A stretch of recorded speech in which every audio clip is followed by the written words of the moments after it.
Bismillahirrahmanirrahim. Assalamualaikum warahmatullahi wabarakatuh. Alhamdulillah wa syukurillah wa nikmatillah la haula wala quwwata illa billah. Yang terhormat Bapak Kepala SD Negeri 1 Bojong-Sari, yang kami hormati Bapak Ibu Dewan Guru beserta karyawan dan penjaga SD Negeri 1 Bojong-Sari. Puji syukur marilah kita panjatkan kehadirat Ilahi Robbi yang telah melimpahkan rahmat, taufik, hidayah serta inayahnya sehingga pada siang hari ini kita masih diberikan nikmat sehat untuk berkumpul di ruang kelas 1B dalam kegiatan diseminasi budaya positif yang akan dilaksanakan oleh saya sendiri sebagai tindak aksi nyata dari pembelajaran modul 1.4. Semoga saja acara pada siang hari ini berjalan dengan lancar dan diridhoi oleh Allah Subhanahu wa Ta'ala. Allahumma amin. Salawat dan salam semoga terlimpah curahkan kepada junjungan kita Nabi Agung Muhammad Sallallahu Alaihi Wasallam, keluarganya, sahabatnya, dan kepada kita sebagai umat yang mengharapkan syafaat di yaumul akhir. Amin. Allahumma amin.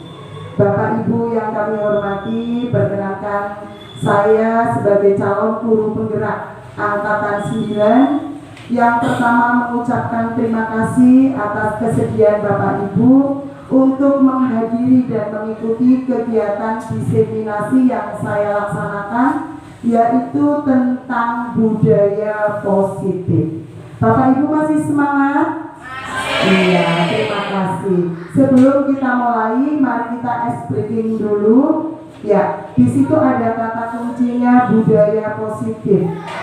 Budaya itu berarti sesuatu yang berasal dari kebiasaan yang turun-menurun dan berakar di masyarakat kita.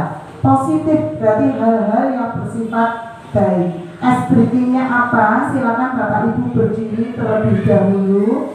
Ya, mari kita breaking dulu sejenak.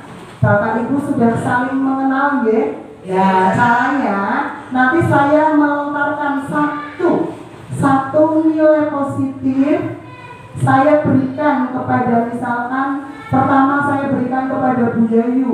Bu Yayu mengambil nilai positif dari yang saya lemparkan dan menyebutkan satu nilai positif diberikan kepada teman yang lain. Nanti teman yang lain menerima dan memberikan.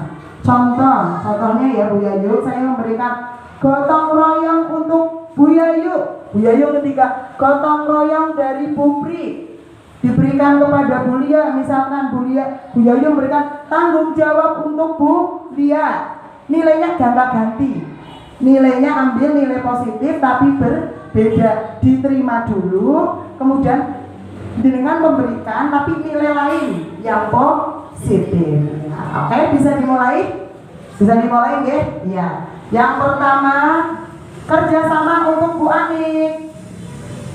Diterima kerjasama dari Bu Pri, kemudian Ya, silakan. disiplin untuk Bu Memang.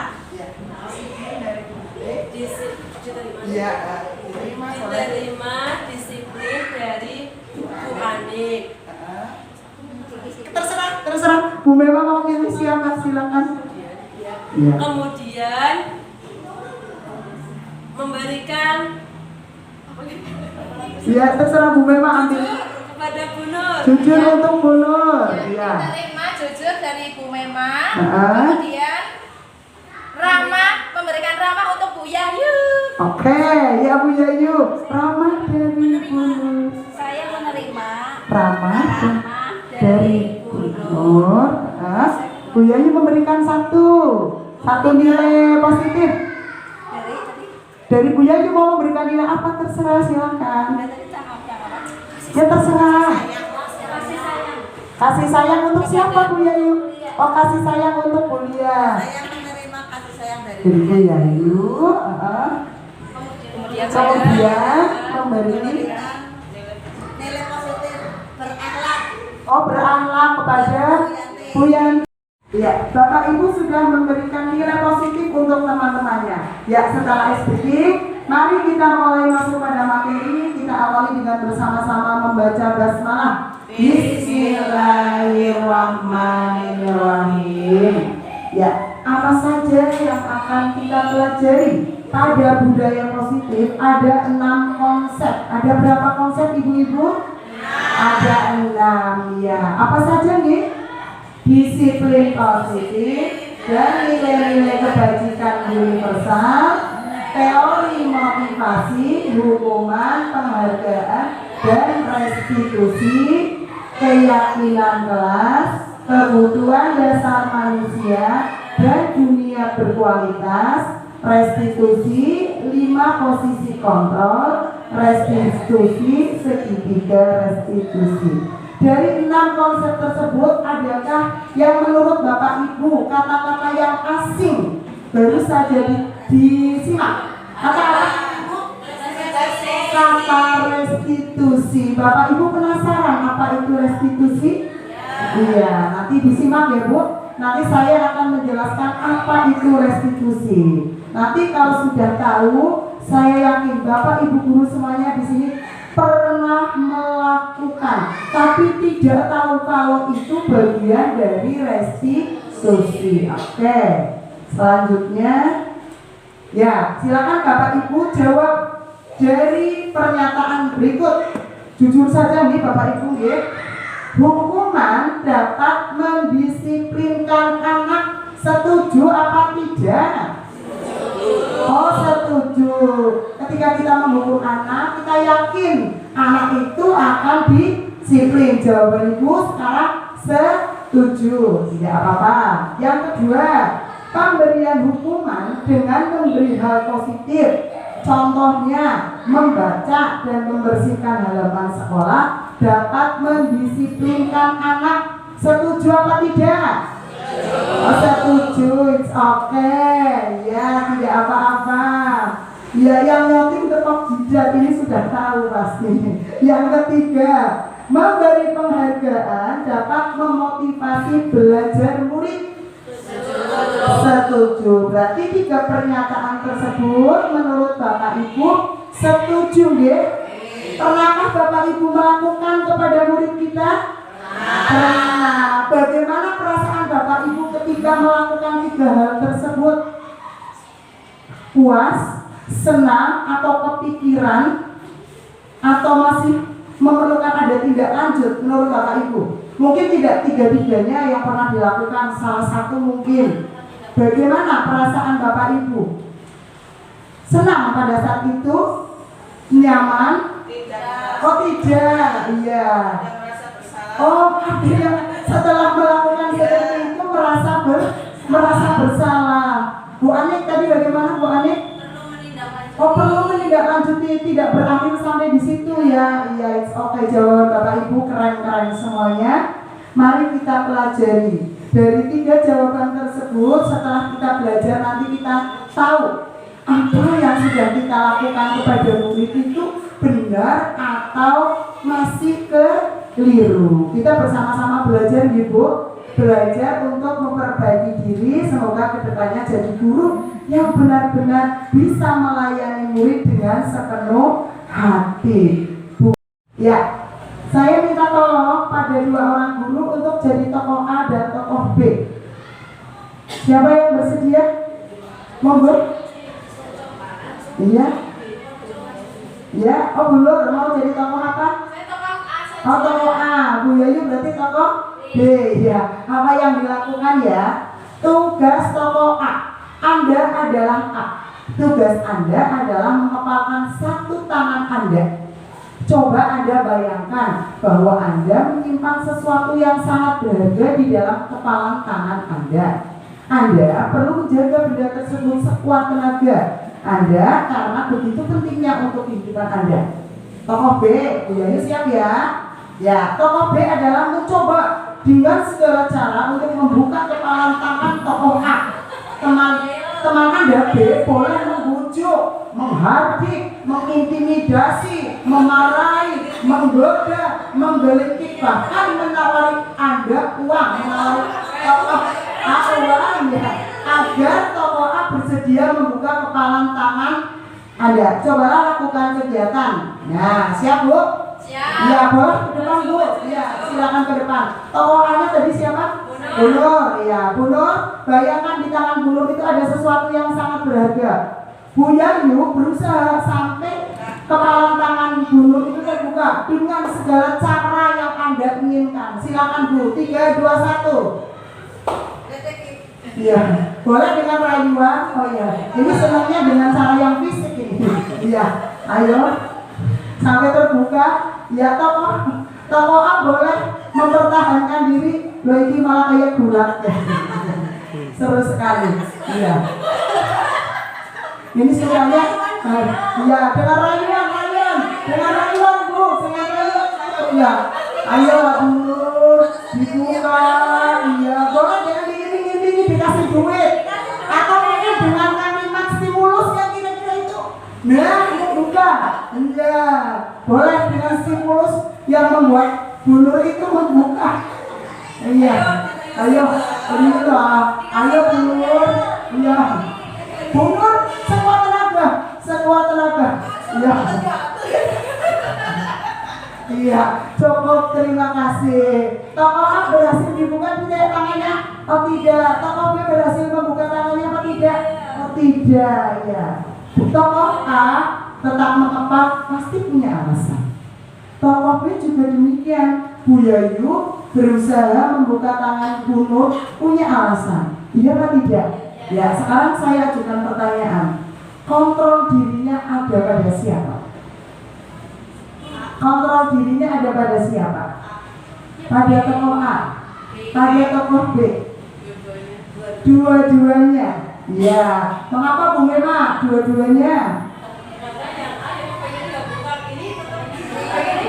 Oh iya, menurut Bu Mema tokoh A berusaha mempertahankan jangan sampai sesuatu yang jadi miliknya dibuka atau dimiliki oleh orang lain. Tokoh B berusaha sekuat tenaga kepingin mendapatkan apa yang dimiliki oleh orang lain.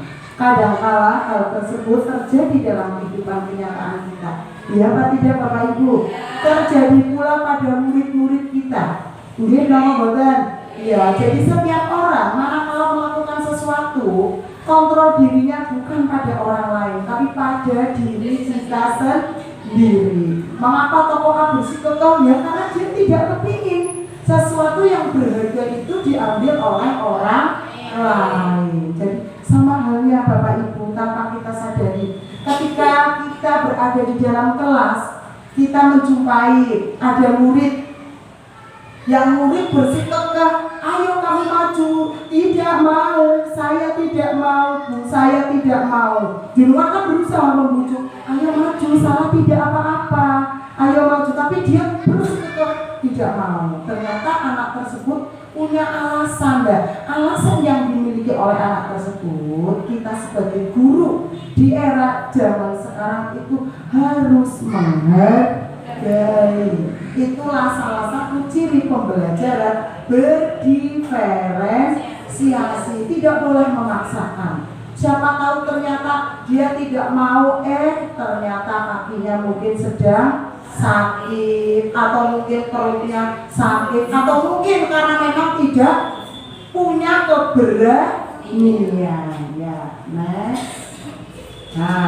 tadi sudah dijawab. Apakah Anda atau B membuka kepala tangan Anda? Jawabannya apa? Tidak. Mengapa? Apa alasannya? Atau ya, atau B membuka kepala tangan Anda? Masing-masing punya alasan. Apakah Anda atau B menutup kepala tangan Anda? Masing-masing juga punya alasan. Dalam kegiatan ini sesungguhnya siapa yang memegang kendali atau kontrol untuk membuka atau menutup kepala tangan? Tadi siapa pemegang kontrolnya? Kedua tokoh atau masing-masing mempunyai kontrol diri.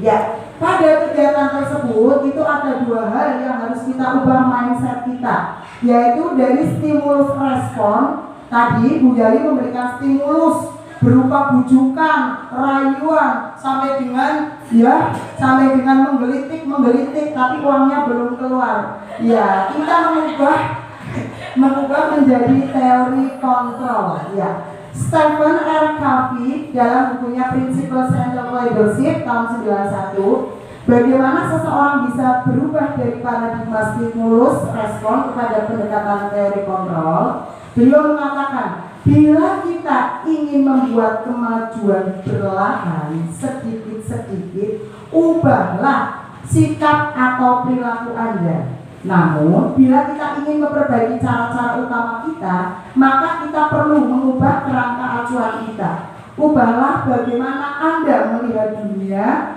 bagaimana Anda berpikir tentang manusia. Ubahlah paradigma Anda, skema pemahaman dan penjelasan aspek-aspek tertentu tentang realitas. Jadi ketika kita kepingin orang lain melakukan sesuatu yang kita inginkan, yang pertama jangan memaksa dia untuk melakukan apa yang kita lakukan, tetapi ubahlah cara berpikir kita. Ubahlah cara berpikir kita. Jadi semuanya kita awali dari diri kita sendiri. Kita menginginkan murid kita berubah, ya diawali dari gurunya yang berubah terlebih dahulu. Kita sama-sama belajar. Saya juga sedang belajar. Setelah mengikuti pendidikan CGP, saya menyadari banyak sekali kekeliruan yang telah saya lakukan kepada murid-murid kita, kepada murid-murid saya. Yang dulunya saya anggap itu benar, ternyata masih keliru. Ya, maka dari itu kita harus selalu upgrade pengetahuan untuk belajar memperbaiki diri. Ya, paradigma kontrol atau teori pilihan. Dulu guru itu menganggap ilusi guru mengontrol murid, bahwa murid itu harus dikontrol oleh guru. Apa yang dilakukan murid itu harus sesuai dengan ucapan guru. Iya apa tidak, Bapak Ibu? Kadang-kadang kita secara tidak sadar melakukan hal tersebut kepada murid kita. Ini nama kamu ya harus seperti ini. Kalau tidak seperti ini kamu salah. Itu sebenarnya tidak boleh. Nanti di materi berikutnya nanti Bapak Ibu mengetahui kenapa kok tidak boleh. Tadi sudah diawali bahwa setiap orang mempunyai kontrol diri. Mempunyai apa, Ibu-ibu? Kontrol diri. Ya. Ilusi bahwa kritik dan membuat orang merasa bersalah dapat menguatkan karakter. Manakala kita menjumpai murid kita melakukan kesalahan, kita mengkritik. Ya, kita yakin dengan saya mengkritik nanti murid saya akan berubah. Ini nama buatan Bapak Ibu. Kadang kita melakukan seperti itu. Kamu itu tidak boleh seperti itu. Kamu harusnya seperti ini, seperti ini, seperti ini. Tanpa kita memberikan kesempatan kepada murid untuk melakukan pembelaan diri. Nah, setelah belajar seperti ini, mari kita bersama-sama. Ketika kita menjumpai murid kita melakukan kekeliruan, kesalahan, jangan serta-merta kita menjustis, tapi kita tanyakan dulu. Nah, kenapa kamu seperti itu? Contoh di kelas bawah mungkin ada anak atau murid yang suka sekali meledek temannya sampai nangis. Ya apa tidak? Bu itu nangis sama itu, bu itu nangis sama itu. Jangan serta-merta kita memarahi anak yang katanya membuat dia nangis. Kita tanyakan dulu, apa benar kamu yang membuat dia nangis? Mengapa sih kamu membuat dia menangis? Kita tanyakan dulu, kita gali informasi apa alasan dia melakukan hal tersebut. Yang ketiga, ilusi bahwa semua penguatan positif efektif dan bermanfaat. Ilusi bahwa orang dewasa memiliki hak untuk memaksa. Orang dewasa itu punya hak untuk memaksa. Boleh tidak Bapak Ibu? Boleh atau tidak? Tidak boleh ya. Karena anak-anak juga punya hak. Hak untuk berpendapat, hak untuk membela diri. Ya, perubahan dari stimulus respon ke teori kontrol, maka terjadi hal-hal sesuai dengan paradigma baru. Realitas kebutuhan kita sama.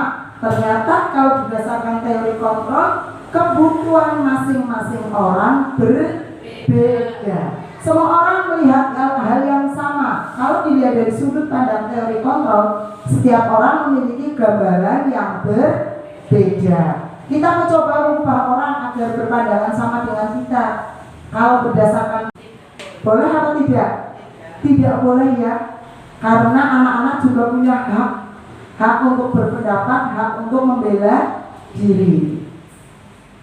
Ya, perubahan dari stimulus respon ke teori kontrol, maka terjadi hal-hal sesuai dengan paradigma baru. Realitas kebutuhan kita sama. Ternyata kalau berdasarkan teori kontrol, kebutuhan masing-masing orang berbeda. Semua orang melihat hal yang sama. Kalau dilihat dari sudut pandang teori kontrol, setiap orang memiliki gambaran yang berbeda. Kita mencoba mengubah orang agar berpandangan sama dengan kita. Kalau berdasarkan teori kontrol, kita berusaha memahami pandangan orang lain tentang dunia. Perilaku buruk dilihat sebagai suatu kesalahan. Semua perilaku memiliki tujuan kalau kita memiliki teori kontrol. Orang lain bisa mengontrol saya. Dari teori kontrol, hanya Anda yang bisa mengontrol diri Anda sendiri. Saya bisa mengontrol orang lain. Dari teori kontrol, Anda tidak bisa mengontrol orang lain. Mengapa? Tadi sudah dijawab. Karena semua orang memiliki gambaran yang berbeda. Pemaksaan ada pada saat bujukan gagal. Nah, di sini dari teori kontrol muncullah satu hal yang baru. Perlu adanya kolaborasi dan konsensus menciptakan pilihan-pilihan baru. Apa itu kolaborasi, Bapak Ibu? Kerja sama. Konsensus, kesepakatan. Iya, kolaborasi itu kerjasama dan kesepakatan. Jadi ketika mau melakukan suatu hal yang melibatkan lebih banyak orang atau lebih dari diri kita, maka perlu ada kolaborasi dan konsensus. Model berpikir menang kalah, di sini ada pikiran menang kalah, tapi kalau dari teori kontrol, model berpikir menang-menang. Keduanya akan menjadi pemenang karena sama-sama memiliki kontrol diri yang kuat. Disiplin positif itu terdiri dari beberapa hal. Apa itu makna disiplin? Teori motivasi, 5 posisi kontrol, kemudian 5 kebutuhan dasar manusia. Bapak Ibu perlu tidak asing lagi dengan apa itu kata disiplin. Siapa sih yang tidak menginginkan tumbuh menjadi pribadi yang disiplin? Ini nama modern Bapak Ibu. Apalagi ada pada murid-murid kita. Saya yakin Bapak Ibu semuanya menginginkan murid-murid yang disiplin. Disiplin itu macamnya banyak sekali. Sering sekali kita mengungkapkan kata-kata disiplin untuk menegur, untuk menasehati anak. Iya apa tidak Bapak Ibu? Iya, disiplin mudah diucapkan, tapi untuk dilakukan bagaimana Bapak Ibu? Sulit sekali. Disiplin bisa dilakukan, syaratnya apa Bapak Ibu? Dipaksa? Tidak. Dipengaruhi? Diberi sanksi? Dimotivasi? Dibiasakan? Ya, semuanya itu alasan seseorang mengapa melakukan disiplin. Yang paling sulit dilakukan adalah disiplin diawali dari kesadaran diri. Iya apa tidak Bapak Ibu?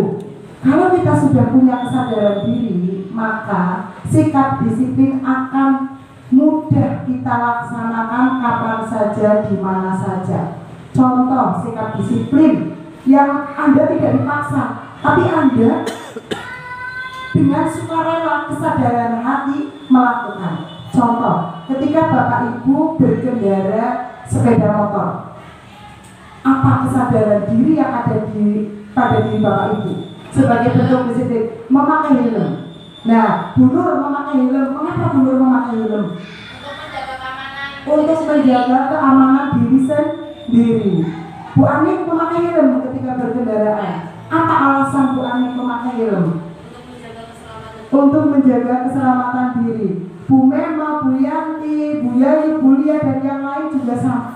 Nah, yang diharapkan disiplin dalam hal yang lain itu sama halnya ketika kita berkendaraan sepeda motor mengenakan helm. Nah, tetapi untuk hal yang lain kita masih perlu ekstra kesadaran.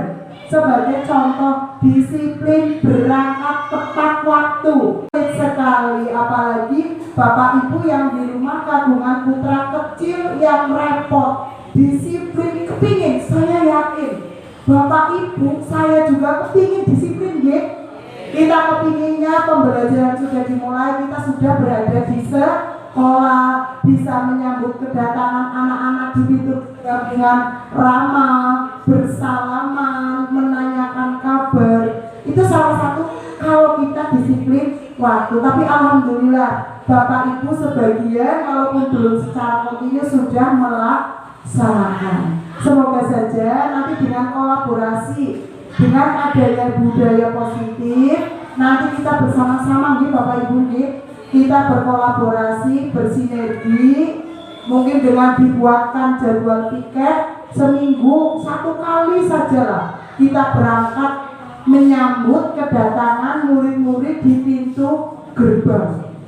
Saya yakin, saya sendiri, saya akan merasa wah hari itu dunia sepenuhnya milik saya. Walaupun dari rumah mungkin terbesar-besarnya luar biasa, tapi kita bisa melihat wajah murid kita turun dari motor, di antara orang tua juga yang pergi melepas anak-anaknya, pasti mereka akan tenang sekali kalau kedatangan anak-anaknya sudah disambut senyum ceria dan jabat tangan dari Bapak Ibu guru. Bismillah, insya Allah hal tersebut nanti bisa terwujud suatu saat nanti.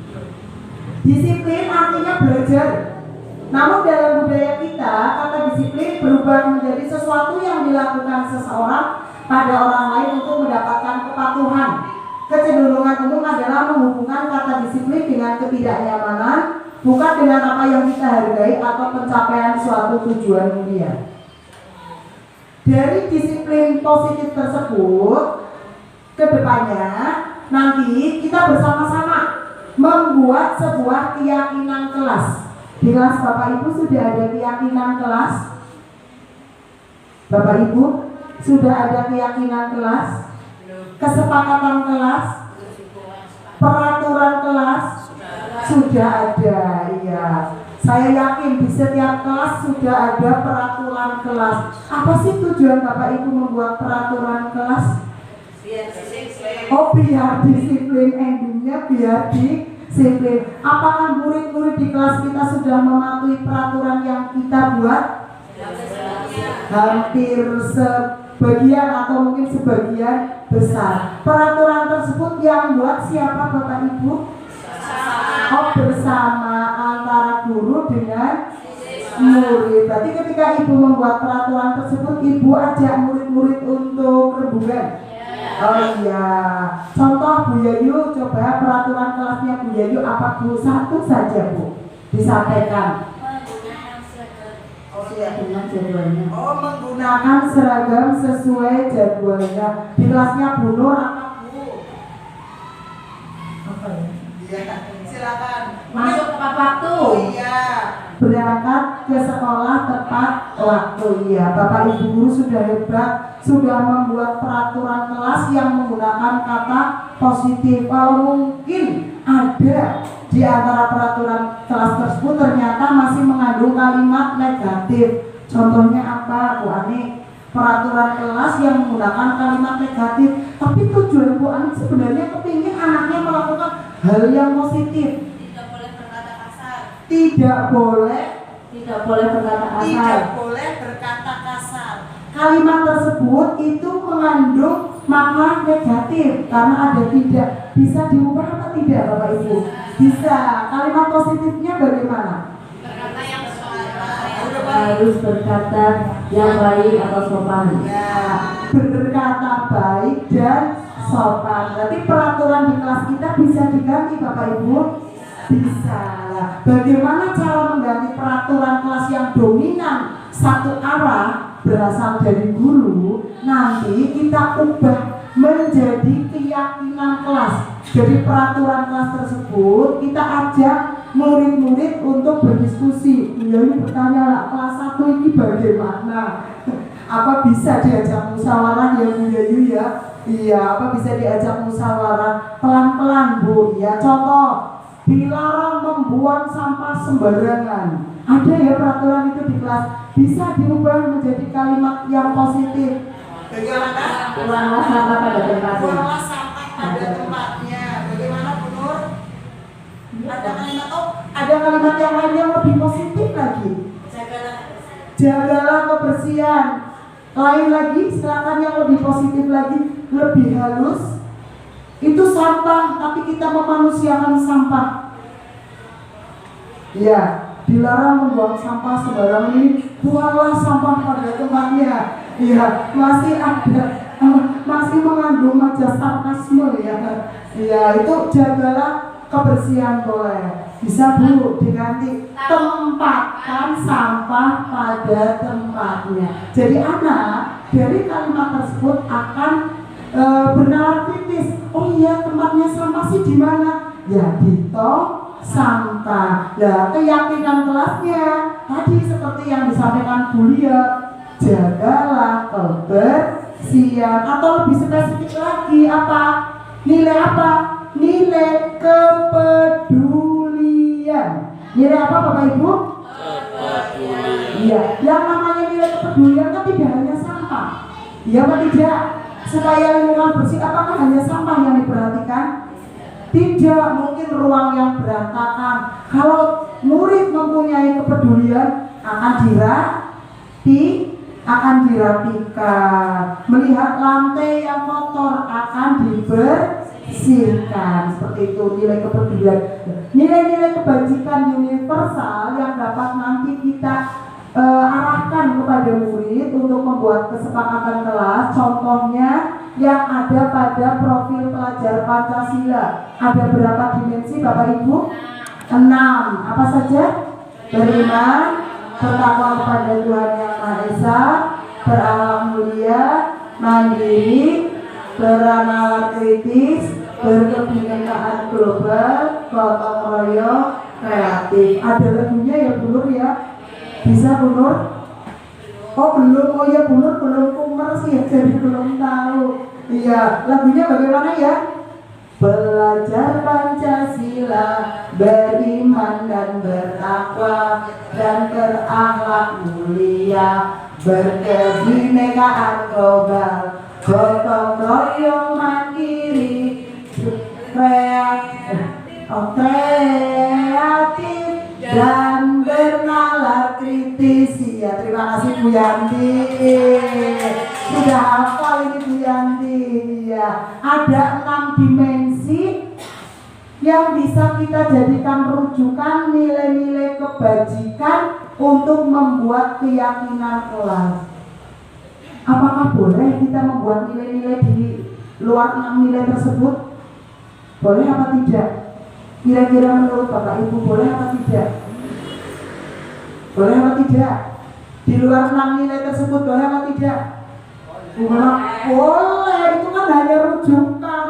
Iya, kalau tidak sesuai ya boleh. Contohnya tadi kepedulian, kerja sama, rukun. Tadi nilai-nilai yang sudah Bapak Ibu lontarkan itu contoh nilai-nilai yang bisa kita jadikan acuan untuk mengajak murid berkolaborasi dan berkonsensus membuat keyakinan kelas. Ya, oke, kita lanjutkan. Teori motivasi, hukuman, penghargaan, dan restitusi. Dari 3 hal tersebut, manakah yang sudah Bapak Ibu lakukan? 4. Motivasi, hukuman, penghargaan, restitusi. Mana Bapak Ibu yang sudah Bapak Ibu lakukan? Motivasi, penghargaan, hukuman. Pernah memberikan hukuman? Pernah ya? Iya, saya juga pernah. Iya. Restitusi pernah? Belum tahu ya, belum tahu ya. Motivasi, saya yakin setiap hari Bapak Ibu selalu memberikan motivasi kepada murid-murid kita. Terutama kalau kita melihat murid yang kurang bersemangat ketika mengikuti pembelajaran. Jadi kamu Bapak Ibu, Bapak Ibu akan sekuat tenaga memberikan motivasi. Hukuman, biasanya Bapak Ibu atau yang sudah pernah Bapak Ibu lakukan, hukumannya dalam bentuk apa Bapak Ibu? Dalam bentuk apa? Oh, membersihkan kelas ya. Kak Lana pernah memberikan hukuman? Ya. Ketika kita memberikan hukuman ada rasa yang tidak enak di hati kita. Iya apa tidak, Bu? Apalagi kalau hukuman tersebut kok efeknya hari berikutnya murid tersebut tidak berangkat. Kita kepikiran apa tidak, Bapak Ibu? Nah, menurut Bapak Ibu hukuman efektif tidak? Tidak ya? Tidak atau kurang efektif ya? Kurang efektif. Contohnya, ada murid kita yang diberi PR tidak mengerjakan. Kita hukum, suruh membersihkan WC. Efektif apa tidak? Tidak efektif. Nanti kita akan lihat apakah boleh kita memberikan hukuman, apakah boleh kita memberikan penghargaan. Bapak Ibu pernah memberikan penghargaan? Pernah? Contohnya apa? Oh, diberi uang. Bagaimana muridnya saat itu, Bu Lia? Oh, senang sekali. Apakah penghargaan harus berupa materi? Tidak. Berarti boleh pujian, contohnya apa, Bu Yayu? Oh, beri tanda bintang. Terus apa lagi? Kalau dalam bentuk verbal mungkin oh, hebat, kamu hebat sekali, kamu pintar. Apakah setelah anak diberikan penghargaan anak itu jadi lebih baik? Bisa lebih baik. Terus bagaimana efeknya kepada anak yang lain? Apakah itu bersifat secara kontinu atau sesaat? Kontinu apa sesaat? Oh, sesaat saja ya. Iya, mungkin Bapak Ibu bisa merasakan manakala Ibu Bapak tidak memberikan penghargaan, motivasi turun. Iya atau tidak? Ternyata, wah, kalau saya tidak memberikan ini, ternyata tidak ada yang mau bersedia menjawab ya. Ya, ternyata penghargaan yang selama ini kita berikan kepada murid dengan tujuan memotivasi itu ternyata kurang efektif. Bahkan penghargaan itu bisa menjadi sebuah penjara. Penjara apa? Penjara kreativitas. Jadi anak akan melakukan sesuatu itu bukan karena dia termotivasi, tapi karena ingin mendapatkan penghargaan. Itu adalah sesuatu hal yang bisa menjadi bom waktu. Jadi anak akan memiliki ketergantungan. Tapi boleh tidak kita memberikan penghargaan? Boleh, sesekali saja. Kalau bisa jangan berupa materi, tapi lebih mengarah kepada dalam bentuk verbal, ya, dalam bentuk perkataan saja yang menyemangati, tapi jangan sampai melemahkan kemampuan anak yang lain. Ya, ya, tadi kita sudah bertanya, sudah pernah memberikan penghargaan apa belum? Ya, motivasi yang dilakukan seseorang itu ada bermacam-macam. Ada yang karena kesadaran dari diri sendiri, ada yang karena motivasi dari luar. Contohnya, untuk menghindari ketidaknyamanan atau hukuman, itu adalah motivasi eksternal. Contoh, anak datang tepat waktu, ternyata bukan karena kesadaran diri. Ada anak yang, kamu hari ini bisa datang tepat waktu. Ya Bu, saya takut mau dihukum lagi. Ya, berarti dia melakukan peraturan bukan karena kesadaran, tapi motivasi dari eksternal.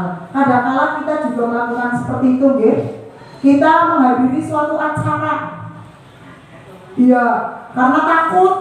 Iya, karena takut bahwa nanti kita dicatat tidak patuh, nggih, napa mboten?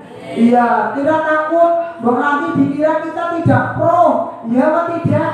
Iya, apalagi di era politik seperti sekarang ini, kita harus hati-hati. Ternyata kita melakukan sesuatu motivasinya dari luar, bukan dari dalam diri kita sendiri. Yang kedua, untuk mendapatkan imbalan dari orang lain atau institusi. Ya, tadi contohnya murid melakukan sesuatu karena diiming-imingi, kalau betul dapat uang. Ya. Yang ketiga ini yang paling penting dan lumayan sulit, untuk menghargai diri sendiri. Saya datang tepat waktu karena saya ingin menjadi tokoh yang disiplin. Setelah saya menjadi tokoh di sini, saya ingin menunjukkan contoh yang baik bagi murid-murid kita. Gini kamu betul? Iya, walaupun awalnya dipaksa, tapi kalau dibiasakan akan muncul sebuah pembiasaan. Ya, ternyata hukuman itu bisa penghargaan itu bisa menghukum. Pengaruh jangka pendek, jangka panjang, penghargaan itu menghukum, penghargaan mengurangi ketepatan, penghargaan tidak efektif, penghargaan dapat merusak hubungan.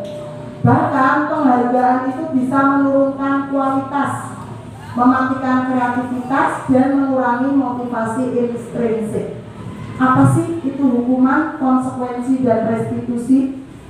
Dari ketiga kata ini yang masih asing mana Bu? Restitusi. Kalau konsekuensi, Bapak Ibu bisa memahami.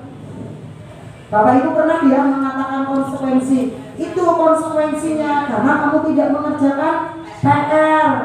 Ayo, apa konsekuensinya? Ya Bu, saya harus. Biasanya anak yang akan menjawab, ya apa tidak? Ya, kalau hukuman itu cenderung dari kita langsung. Tapi kalau konsekuensi kita menanyakan karena sebelumnya sudah ada kesepakatan. Nah, apa itu restitusi? Mari kita jawab bersama-sama Bapak Ibu. Bapak Ibu tinggal memilih apa itu hukuman atau konsekuensi. Tindakan guru mencatat 100 kali di dalam buku kalimat saya tidak akan terlambat lagi karena terlambat ke sekolah. Kalau di SD mungkin hal tersebut tidak berlaku, ya. Kalau di SMP ini masih berlaku. Menurut Bapak Ibu itu hukuman atau konsekuensi? Bu, mengapa hukuman? Karena guru ya yang langsung memerintah. Tanpa tanya dia itu terlambat kenapa? Kamu terlambat? Tulis 100 kalimat, kamu besok tidak akan terlambat lagi. Si guru tidak menanyakan kenapa dia terlambat.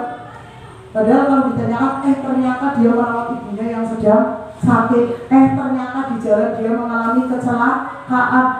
Ternyata tadi pagi bangunnya terlambat karena semalaman begadang menungguin adiknya yang sakit. Kalau kita melihat seperti itu, maka ternyata dia merawat ibunya yang sedang sakit. Ternyata di jalan dia mengalami kecelakaan. Ternyata tadi pagi bangunnya terlambat karena semalaman begadang menungguin adiknya yang sakit. Kalau kita melihat seperti itu, maka tokoh guru ini tokoh guru yang bagaimana? Ya killer, ya atau tidak? Killer. Kalau di SD sih sepertinya tidak ada seperti itu. Yang kedua, lari mengelilingi lapangan basket 2 kali karena terlambat hadir di sekolah. Hukuman atau konsekuensi? Hukuman. Murid diminta untuk push up 15 kali karena tidak menggunakan masker ke sekolah. Zamannya corona. Hukuman atau konsekuensi? Hukuman. Menggantikan kertas tugas teman yang telah dicoret-coret. Konsekuensi. Mengapa Bapak Ibu pilih konsekuensi?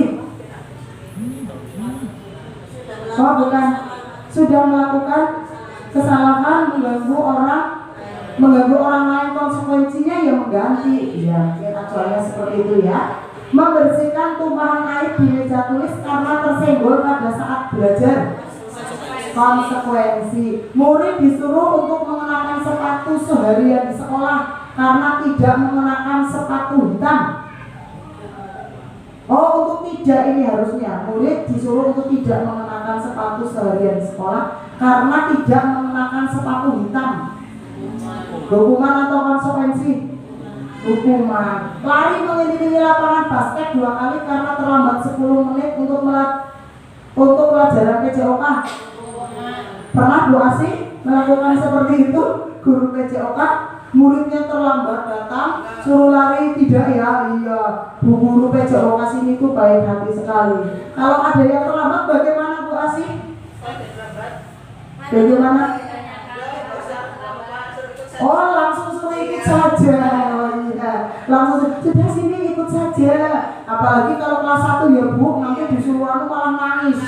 Iya, menghambat pembelajaran. Iya. Mari kita lihat jawaban Bapak Ibu sudah tepat atau belum. Tadi yang pertama apa? Hukuman. Yang kedua? Yang ketiga, yang keempat, yang kelima, yang keenam, yang ketujuh. Iya, ternyata yang tadi kita suruh lari 2 kali karena terlambat 10 menit itu termasuk konsekuensi. Mengapa bukan hukuman? Iya, kenapa Bu Ane? Mungkin karena sudah terjadi kesepakatan antara guru dan siswa. Tapi ternyata anak tersebut masih melanggar. Itu konsekuensi. Apa sih perbedaan antara hukuman dan konsekuensi? Hukuman sesuatu yang menyakitkan harus terjadi. Dan biasanya yang namanya hukuman itu mengarah kepada fisik. Jadi ngomongin Bapak Ibu. Dan di benak atau di memori anak-anak akan terekam seumur hidup. Bapak Ibu guru atau saya sendiri mungkin ketika kita sekolah pernah dihukum. Pernah atau tidak? Pernah atau tidak? Pernah atau tidak? Pernah ya? Bu Anik pernah dihukum. Apa Bu Anik? Membersihkan toilet. Mengapa Bu Anik diminta membersihkan toilet? Karena terlambat datang ke sekolah. Saat itu bagaimana perasaan Bu Anik? Apakah nyaman menerima dengan lapang dada? Tidak. Oh tidak. Iya. Mengapa saat kejadian tersebut terjadi kapan Bu Anik? Waktu SMA. SMA, berarti sekitar berapa tahun yang lalu? Berapa ya? Kamu tangannya kapan? Oh, tidak. Iya. Ternyata memori kita itu sangat bagus. Bahkan ketika kita mengalami hukuman di SD pun masih ada yang sampai merekam sampai sekarang. Iya atau tidak? Ya itu kayak memang pernah diapakan dulu. Mungkin tidak di sekolah, di rumah mungkin pernah dihukum. Oh lupa, Pak Anang pernah dihukum? Iya di sekolah boleh, di rumah boleh, atau di tempat ngaji pernah. Kelas berapa Pak? Waktu SD, padahal sekarang sudah usia berapa? Sudah tua ya? Sudah terjadi sekitar 20 tahun yang lalu ya Pak. Tapi Pak Lanang masih mengingatkan. Hukumannya apa Pak Lanang? Iya, kenapa Pak Lanang dihukum seperti itu? Oh tidak mengerjakan PR. Ternyata hukuman yang kita berikan pada murid kita sekarang akan terekam sampai 20-30 tahun mendatang. Iya Pak tidak Bapak Ibu Guru? Buktinya apa? Diri kita sendiri. Saya juga merasakan kelas 4 SD saya pernah dihukum oleh sebuah tertawa. Sampai sekarang teringat, dan itu yang melatar belakangi saya tidak suka pelajaran olahraga Bu Asih. Iya, sepele sekali. Saya mengikuti lomba lari estafet. Saya tidak diajari apa itu lari estafet. Tahu-tahu kamu ikut lomba karena kamu bisa lari. Iya Pak, kelas 4 SD saya lari estafet bergu 4 orang. Nah, gara-garanya estafet itu kan menerima tongkat. Saya itu di barisan ketiga. Ketika menerima tongkat, tongkatnya jatuh. Nah, karena tongkat jatuh kan saya harus mengambil. Saya baru lari, otomatis sudah mengurangi speed atau waktu. Karena saya kalah dengan yang lain, saya itu saat itu dimarahi guru. Kemudian ditertawakan oleh teman-teman. Itu yang melatar belakang saya sampai sekarang tidak suka pelajaran olahraga. Sepele atau tidak? Sepele. Nah tapi ternyata apa yang kita berikan berupa hukuman kepada murid itu akan terekam dalam memori kita sampai dengan kita tua. Nah kalau sudah seperti itu, kira-kira esok dan seterusnya mau memberikan hukuman tidak Bapak Ibu? Mau memberikan hukuman atau tidak? Kalau disuruh memilih hukuman apa konsekuensi? Konsekuensi saja. Nah kalau yang sudah berlalu ya tidak apa-apa, kita kan belum tahu deh. Iya kita belum tahu. Kedepannya mari bersama-sama Bu. Kalau kita melihat murid kita yang melakukan kesalahan, jangan kita berikan hukuman. Yang paling halus pertama konsekuensi. Syukur nanti langkah yang Bapak Ibu belum ketahui yaitu restitusi. Apa Bapak Ibu? Apa itu sih restitusi? Nah, apa itu restitusi? Apa itu restitusi? Saya yakin Bapak Ibu pernah melakukan, tetapi mungkin masih jarang.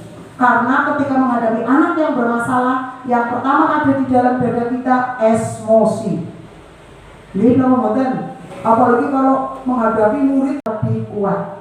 Restitusi juga merupakan proses kolaboratif yang mengajarkan murid untuk mencari solusi untuk masalah mereka dan membantu murid berpikir tentang orang seperti apa yang ingin mereka jadikan dan bagaimana mereka harus memperlakukan orang lain.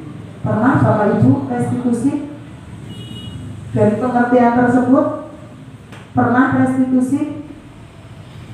Bu Nur, pernah restitusi? Oh, sedang memikirkan apa itu restitusi ya. Bu Anik pernah merestitusi anak? Kita mengajak anak yang salah, mengklarifikasi, mengidentifikasi, mencari solusi, tapi solusinya itu bukan muncul dari kita, dari dia sendiri.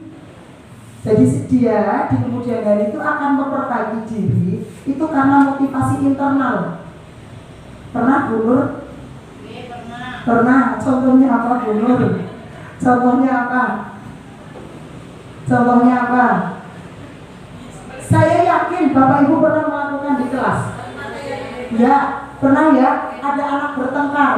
Apakah serta-merta oleh Bu Guru, Pak Guru dimarahin? Tidak. Pasti Bu Guru, Pak Guru menanyakan dulu satu persatu. Mengapa sih kamu nabok dia? Ya atau tidak? Ya, kita apa betul kamu ditabok oleh dia? Kenapa kamu nabok dia? Oh, dia dulu yang ganggu. Apa benar kamu yang mengganggu dia? Seperti itu ya. Nah, menurut kamu ketika kamu nabok dia, benar apa salah? Anak menjawab, dia salah, benar, dia tidak. Nah, ketika kita melakukan hal-hal yang semacam tersebut, itu sudah termasuk bagian dari restitusi. Tapi mungkin baru pada 2 langkah. Langkah yang ketiga belum. Apa saja tahapan restitusi? Ya, ciri-ciri restitusi itu ada dari 1 sampai 9. Kita lihat pada poin ke-1 dan ke-8. Bukan untuk menebus kesalahan, namun untuk belajar dari kesalahan. Yang ke-8, restitusi fokus pada solusi. Berarti apa? Pada cara menyelesaikan permasalahan, bukan malah menyudutkan atau memojokkan salah satu pihak. Yang belum dilakukan pada proses restitusi mungkin oleh Bapak Ibu yaitu keyakinan kelas. Nah, keyakinan kelas tadi saya sudah memberikan gambaran, itu dapat kita buat, kita gali dari peraturan kelas yang sudah ada. Kita ajak anak berkolaborasi untuk membuat sebuah keyakinan yang berisi nilai-nilai kebajikan. Jadi kalau peraturan kelas itu kan masih moler-moler. Ya, kita buat nilai kebajikan. Tadi contoh, kita menginginkan anak-anak kita itu tahu tentang kebersihan. Kita buat nilai, satu nilai kepedulian lingkungan. Yang namanya peduli lingkungan tidak hanya kepada sampah, tapi pada kerapian. Ya, di dalamnya sudah ada kebersihan. Keyakinan kelas. Mengapa sih kita harus membuat keyakinan kelas? Mengapa tidak peraturan saja? Nah, contoh, mengapa kita memiliki peraturan harus menggunakan helm bila mengendarai kendaraan roda 2? Mengapa kita memiliki peraturan 3M, menggunakan masker, mencuci tangan dan menjaga jarak 1,5 meter? Mengapa kita memiliki peraturan harus datang tepat waktu pada saat mengikuti pelatihan? Untuk mendukung motivasi intrinsik, mari kita kembali pada nilai-nilai atau keyakinan-keyakinan yang lebih menggerakkan seseorang dibandingkan mengikuti serangkaian peraturan. Untuk tercipta budaya positif di lingkungan kelas maupun sekolah, diawali dari peraturan kelas. Alhamdulillah di tiap kelas kita sudah ada peraturan, baik tertulis maupun tidak tertulis. Nggih, mboten Bapak Ibu. Ya, dari peraturan kelas tersebut nanti kita berkolaborasi. Kita ajak murid untuk berdiskusi membuat keyakinan kelas. Apabila sudah terbentuk keyakinan kelas bersama-sama, mari kita laksanakan keyakinan kelas untuk mewujudkan lingkungan yang positif. Lingkungan yang positif maka akan menghasilkan sebuah budaya positif. Kira-kira kalau lingkungan sekolah kita sudah seperti itu, enak apa tidak ya Bapak Ibu? Enak sekali. Kita sudah tidak ada montong-montong, tidak ada emosi, tidak ada gergetan.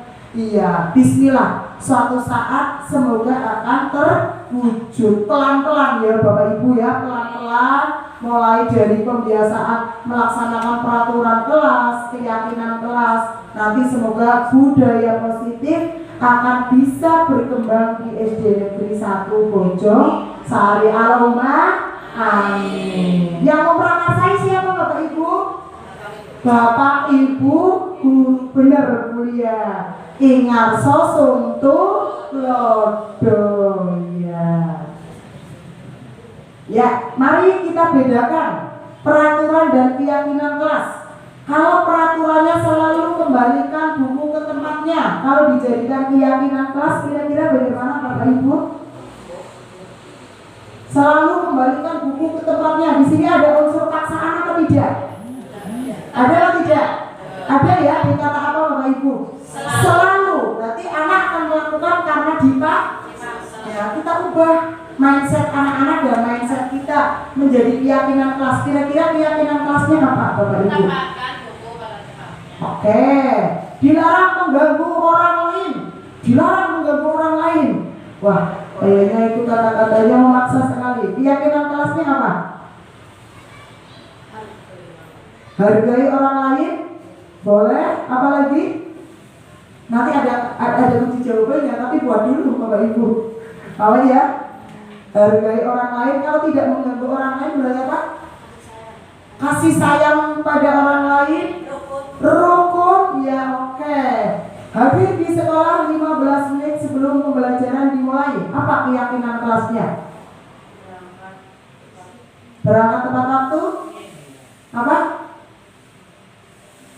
Satu kata saja keyakinan kelas itu, kalimatnya nggak usah panjang-panjang. Satu kata saja. Kata tunggal atau kata majemuk boleh. Boleh diganti dengan disiplin? Boleh. Ya, nah kita lihat kunci jawabannya. Dilarang melakukan kekerasan. Dilarang melakukan kekerasan. Kira-kira yang akan terekam oleh anak kata apanya? Kekerasannya malah justru, iya atau tidak? Kekerasannya justru yang akan terekam. Kasih sayang. Dilarang menggunakan narkoba. Yang terekam apanya justru malah narkoba, ya bukan kata dilarangnya. Kira-kira apa? Jaga kesehatan. Oke. Bergantian atau menunggu giliran? Antri. Gunakan masker. Jaga kesehatan. Jangan berlari di kelas atau koridor. Koridor itu bukan kelas.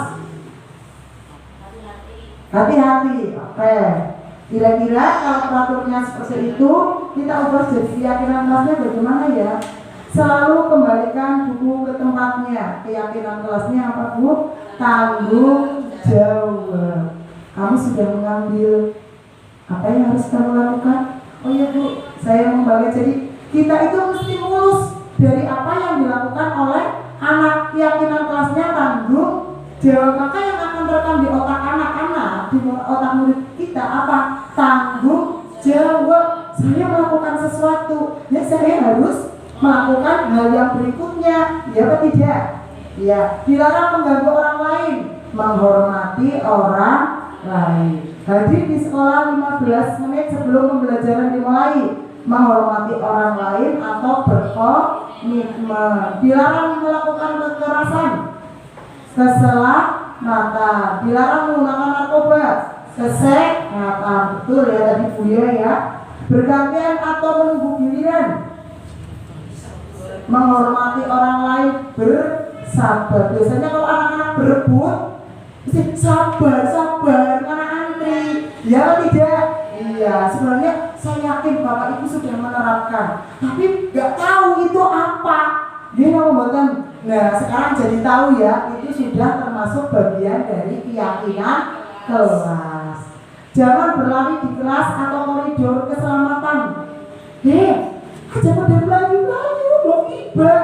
Karena kita menginginkan anak itu selamat ya. Jadi ada kalimat-kalimat anjuran yang tersirat, ya, yang sebenarnya sudah mengarah pada keyakinan kelas. Setiap manusia melakukan sesuatu itu memiliki kebutuhan dasar. Apa saja kebutuhan dasar manusia? Ada 5. Apa saja Bapak Ibu?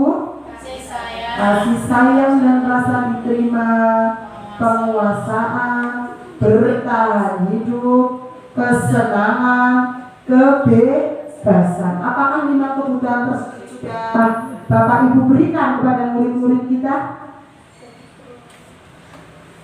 Sudah diberikan kepada murid-murid kita? Kalau bertahan hidup itu lebih condong kepada kebutuhan pokok.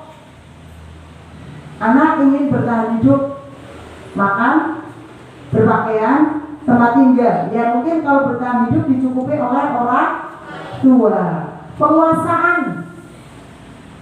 Anak-anak mungkin pernah, mengapa kamu nabok dia? Lalu dia nggak mau ngikutin aturanku. Pernah Bapak Ibu menjumpai seperti itu? Jadi anak itu memaksa temannya untuk melakukan yang diharapkan oleh dia. Itu sebenarnya anak tersebut kepingin mendapatkan kebutuhan penguasaan, ingin menguasai orang. Iya, mungkin lendotan, atau mungkin dengan cara dia caper, cari perhatian, atau mungkin bahkan dengan cara dia membuat gaduh di kelas kita. Iya apa tidak? Ternyata setelah kita punya usut, ternyata dia sedang membutuhkan kasih sayang dan perhatian. Kesenangan. Murid kita melakukan sesuatu itu karena ingin mendapatkan rasa senang. Pernah Bapak Ibu? Pernah ya? Ya. Kemudian kebebasan. Dia itu ingin bebas. Jadi diajar itu sekarpe dewek. Saya itu ingin bebas. Kenapa? Karena saya nggak suka pelajaran itu. Saya itu menjumpai di kelas, kok kamu kok seenaknya sendiri? Orang saya nggak suka, saya sukanya gambar. Pokoknya gambar terus. Iya, saat itu saya memang emosi. Tapi setelah saya belajar seperti ini, iya, kamu memang suka gambar. Tapi kalau kamu membuat ramai suasana kelas, ya akan mengganggu teman-temannya. Kamu boleh gambar, tidak minta bu guru, tapi jangan rame. Di kelas Bapak Ibu mungkin ada yang ingin mendapatkan kesenangan tapi malah mengganggu teman yang lain. Ya, ini ada contoh Dinda, seorang anak kelas 3 SD. Begitu tiba di rumah sepulang dari sekolah, menangis dan mengadu pada ibunya bahwa dia benci pada Ibu Rani, bukan Ibu Reni ya, gurunya. Menurut Anda, kebutuhan apa yang berusaha dipenuhi oleh Dinda?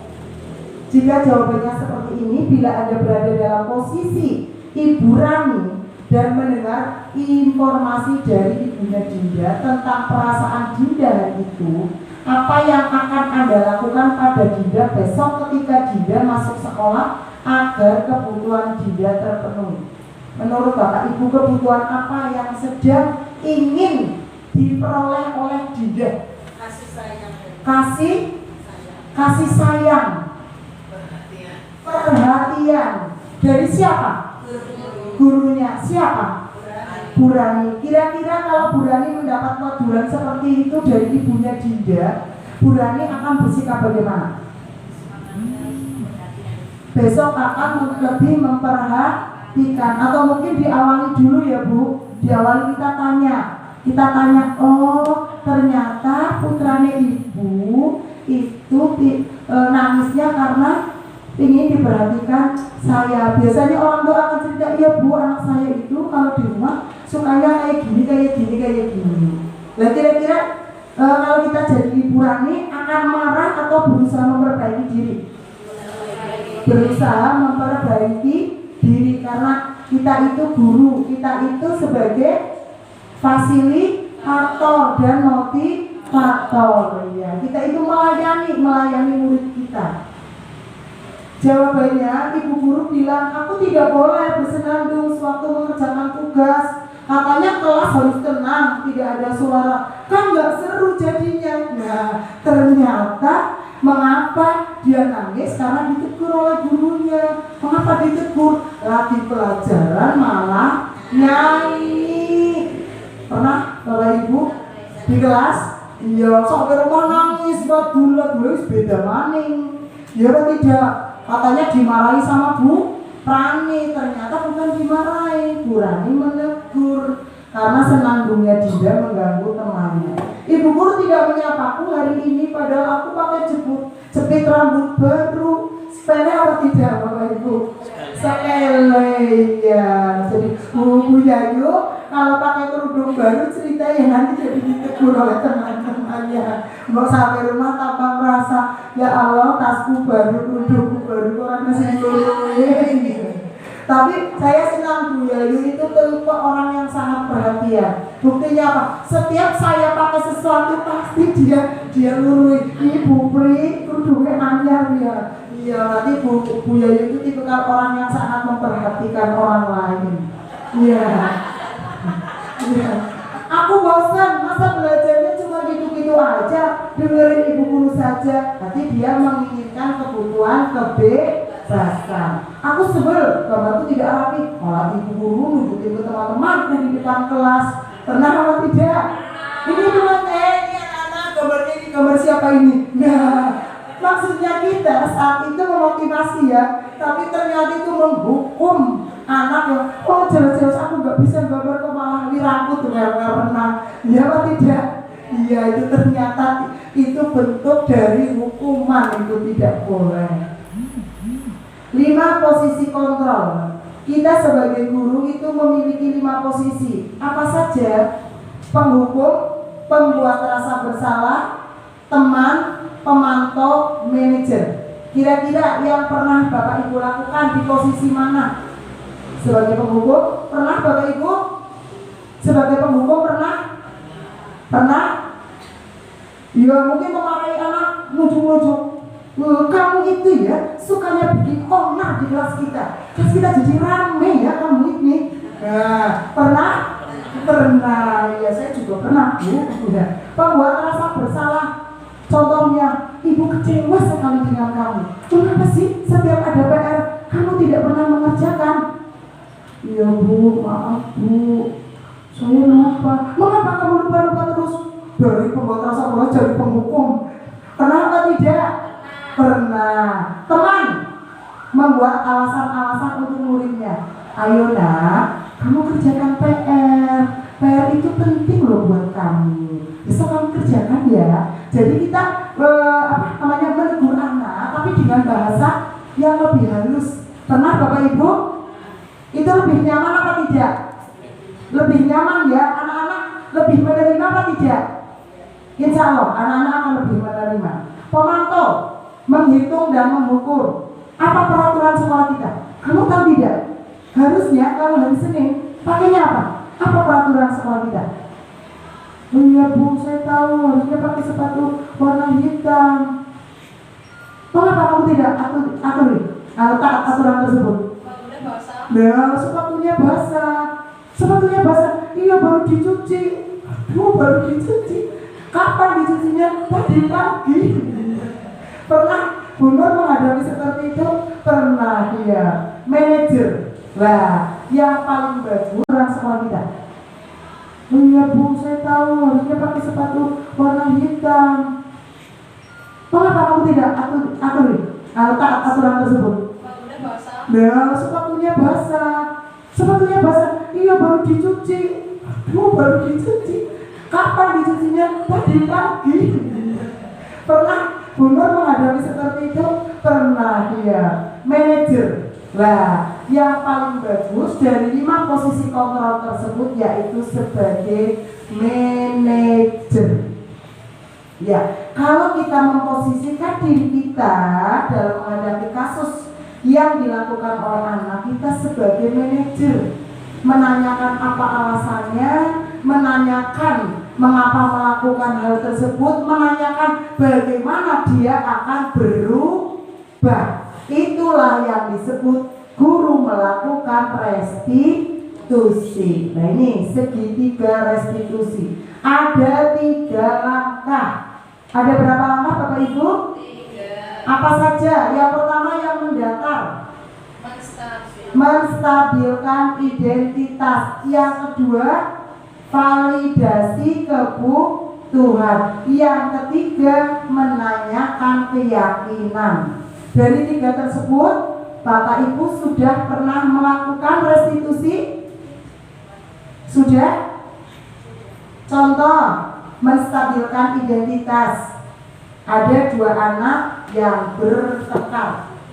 Kita panggil 2 anak tersebut atau cukup 1 saja Bu? 2. Ketika mereka dipanggil, apa yang pertama kali Ibu lakukan? Menanyakan. Misalkan tokohnya antara si Nur dan si Sri. Nur, apa benar tadi kamu ya membuat si Sri jadi nangis? Ya. Iya Bu. Yang bikin nangis si Sri? Iya. Si Sri, benar kamu nangis karena si Nur? Iya, si Nur nakal. Nah, ketika ada komunikasi seperti itu, kita sudah melakukan menstabilkan identitas. Kita tanyakan yang berikutnya, Nur, kenapa kok merek nasi Sri nangis? Ya si Sri, golinya baik. Iya, muridnya si Nur. Nah terus si Sri, dekat kok nggoli si Nur baik. Nah, si Sri iya lah, mau si Nur baik gawean jejak inyong. Iya, apa yang kalian lakukan tidak salah, tidak apa-apa. Dan itu memvalidasi tindakan Bu. Jadi mereka melakukan kesalahan, kita kata itu tidak salah. Tapi, nah, kalau membuat temanmu jadi nangis, kira-kira boleh apa tidak dilakukan lagi? Si Nur jawab bagaimana Nur? Oh tidak ya, hanya orang lupa orang yang goli. Terjadi pembelaan ya apa tidak? Nah di situ sudah ada langkah validasi tindakan. Nah yang belum kita lakukan mungkin keyakinan kelas. Sudah, si Nur sudah mengakui, si Sri sudah mengakui. Yuk kita lihat keyakinan kelas kita. Apa keyakinan kelas yang ada di kelas kita? Nah, berarti caranya harus sudah ada keyakinan kelas. Ya Bu, kita harus menghormati orang lain. Sisi jawab, ya Bu, kita harus rukun pada teman. Nah, jadi kita berikan kesempatan kepada murid untuk mengoreksi kesalahan yang telah dia lakukan. Lebih enak apa tidak kira-kira Bapak Ibu? Lebih enak dalam situasi tertentu. Tapi mungkin kalau dalam situasi yang urgent, ya, yang genting, mungkin restitusi ini akan kita abaikan, ya atau tidak? Nah, apakah restitusi cukup sekali? Tidak, berkelanjutan, ya berkelanjutan. Restitusi itu berkelanjutan. Ya, tindakan menstabilkan identitas tadi sudah saya contohkan. Berbuat salah itu hal yang manusiawi. Tidak ada manusia yang sempurna. Bapak Ibu juga pernah berbuat salah seperti kamu. Validasi kebutuhan. Kamu bisa saja melakukan hal yang lebih buruk, tapi kamu tidak melakukannya kan? Contohnya tadi, si Nur sudah nangis, si Sri. Bu Guru yakin kamu bisa melakukan hal yang lebih buruk, tetapi tidak perlu kan kamu lakukan. Orang nangis baru cukup perasaan yang lega, kayak nangis si Sri. Nah, ya. Jadi sebenarnya ketika anak melakukan sesuatu dia masih punya kontrol. Ada rasa apa ya, was-was. Ada rasa was-was. Yang ketiga, menanyakan keyakinan bahwa ketika kita mau melakukan restitusi, pastikan di kelas atau sekolah kita sudah ada keyakinan yang kita buat bersama-sama dengan murid atau bapak ibu guru yang lain. Demikian pemaparan dari saya. Barangkali ada hal yang mau ditanyakan, silakan. Ada yang mau tanya Bapak Ibu? Ada yang mau tanya Bapak Ibu? Oh tidak, terima kasih sekali. Mohon maaf apabila dalam penyampaian diseminasi tentang budaya positif dari saya banyak sekali kekeliruan, baik ditutur atur maupun suposito dari saya. Mohon Bapak Ibu untuk berkenan memaafkannya, dan apabila ada hal-hal yang baik yang sekiranya bisa dijadikan sebuah manfaat atau pembelajaran yang bisa kita terapkan dalam kegiatan sehari-hari, semua itu datangnya karena pengetahuan yang saya pelajari karena petunjuk dari Allah Subhanahu wa Ta'ala. Mari kita cukupkan acara pada hari ini dengan bersama membaca hamdalah. Alhamdulillahirabbil alamin. Sugeng kondur. Terima kasih. Billahi taufiq wal hidayah. Wassalamualaikum warahmatullahi wabarakatuh. Waalaikumsalam warahmatullahi wabarakatuh. Ya, terima kasih. Ya.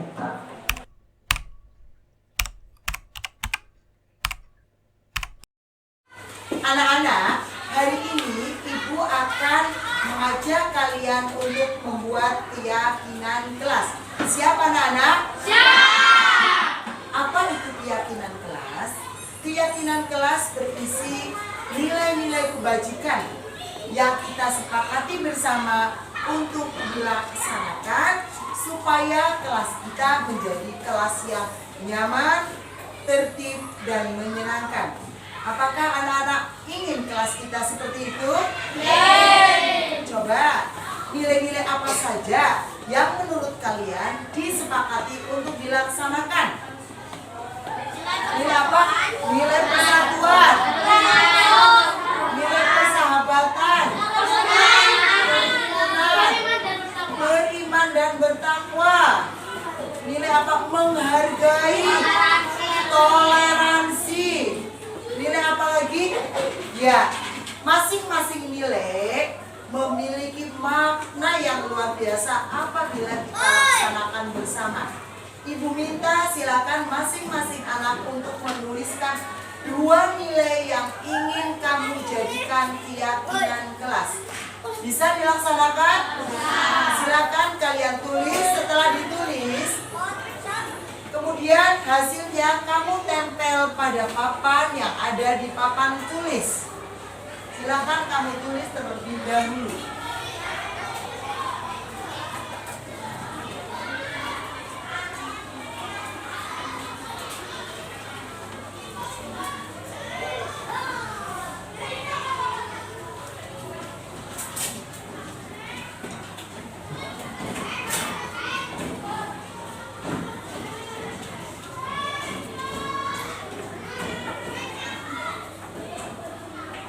Yang sudah selesai, silakan ke depan untuk menempelkan kertas yang berisi keyakinan kelas yang kamu inginkan.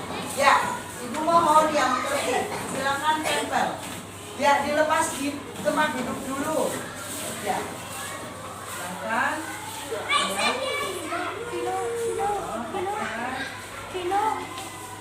Ya. Tidak usah berdesak-desakan. Yang belum kebagian duduk saja terlebih dahulu. Ya. Jangan ada tempat kosong. Ya. Silakan. Ya. Ya, silakan.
semuanya?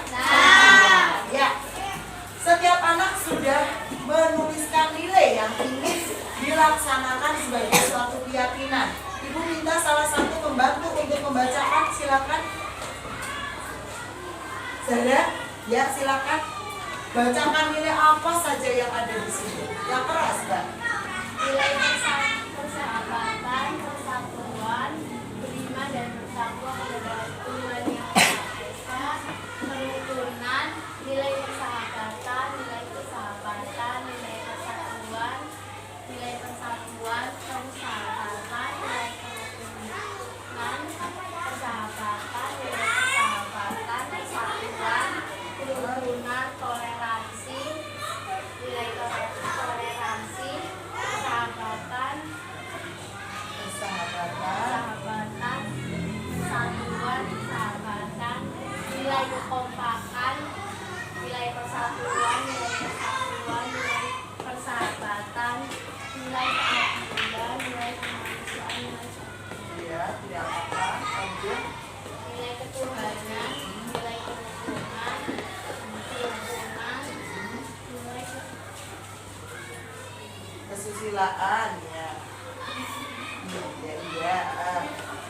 persatuan, nilai kerukunan, nilai persahabatan, Nilai kemanusiaan. nilai kemanusiaan, persatuan, persahabatan,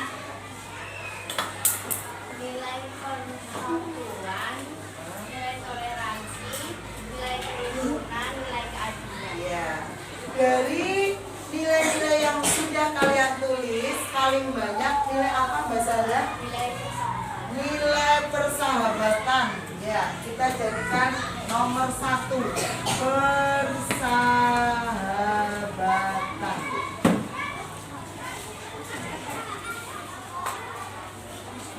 Yang berikutnya lagi nilai apa yang banyak lagi, Mbak? Kerukunan. Oke.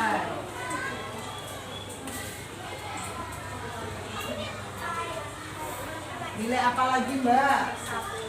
Persatuan. Oke. Nilai apa lagi, Mbak?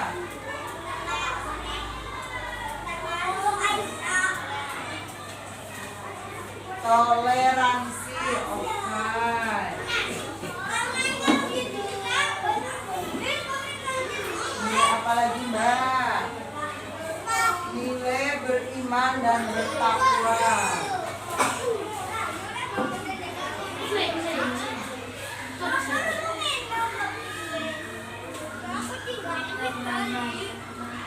Nilai apa lagi, Mbak? Persatuan sudah, persahabatan sudah. Nilai apa? Nilai kemanusiaan. Kekompakan ya. Perlu tidak kita kompak?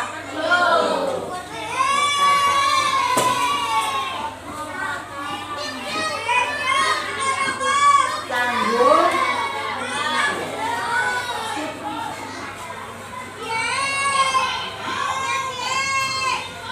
Perlu tidak ada nilai disiplin? Ini belum ada yang menulis, guru tulis. Kita sepakati untuk ada disiplin. Ya, disiplin. Silakan Mbak Sarah, keyakinan kelas yang kita sepakati. Yang pertama nilai persahabatan, siap?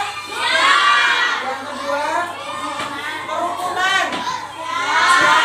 Tapi tidak ada lagi anak bertempar. Berikutnya lagi persatuan, siap untuk bersatu? Toleransi, saling menghormati, saling menghargai. Bisa dilaksanakan? Apalagi? Beriman dan bertakwa, berarti kamu melaksanakan perintah dari Tuhan. Siap? Berikutnya lagi kekompakan, kelas 5A kompak selalu dimanapun kapanpun. Siap? Berikutnya lagi tanggung jawab melaksanakan segala tugas dalam aktivitas baik di sekolah maupun di rumah. Siap? Disiplin, taat aturan, taat waktu. Siap laksanakan? Siap. Ada berapa Mbak? 1, 2, 3, 4, 5, 6, 7, 8. Ada 8 keyakinan kelas 5A yang kita sepakati untuk dilaksanakan. Siap anak-anak? Siap. Mari kita berikan aplaus untuk keyakinan kelas